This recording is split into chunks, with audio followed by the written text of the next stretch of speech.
Good evening. Ruth Mazel-Karas's 2012 book, Unmarriages, Men, Women, and Sexual Unions in the Middle Ages, is both a cultural history and a gendered history. It looks at all acceptable unions between men and women in the Middle Ages, drawing on examples from as early as the Roman Empire up through the 16th century. Karas examines the various types of unions that were considered acceptable in Middle Age society, including a look at how our modern idea of traditional marriage developed. Karas pointed out in her book that most historians looking into marriage look for, through these records, looking for relationships that match our modern-day definition of marriage. This results in a teleological study in which the researchers find what they're looking for, but they miss a lot of relationships that were perfectly acceptable in society, but weren't marriage.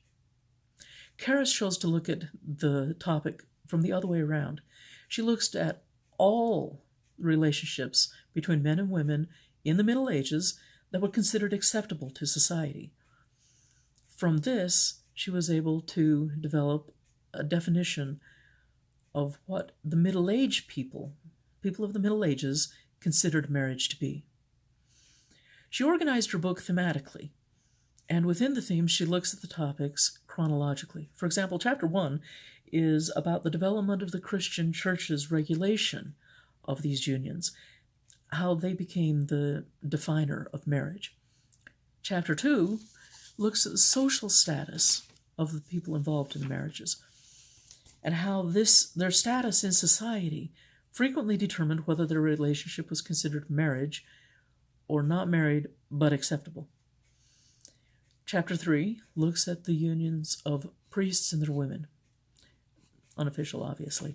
Chapter 4 wraps up the book with a review of Middle Ages views of marriage and other non-marriage but acceptable to society unions.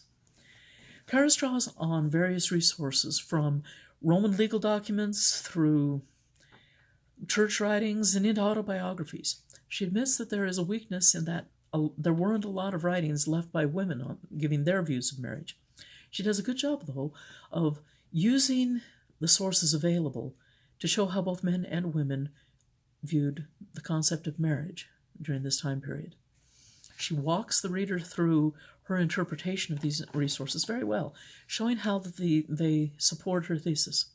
She concludes that it was the needs of society that determined whether a relationship was a marriage or not, rather than whether the two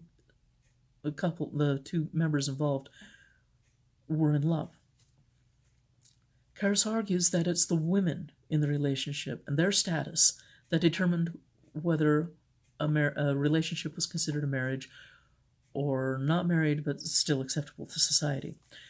For example, if a woman was of equal or near equal status to the man, their relationship was considered marriage.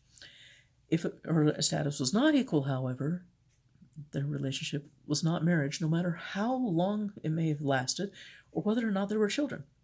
Examples of this type of union would be those of a man with a woman of a much lower status, or a master and a slave, or those of priests with their women.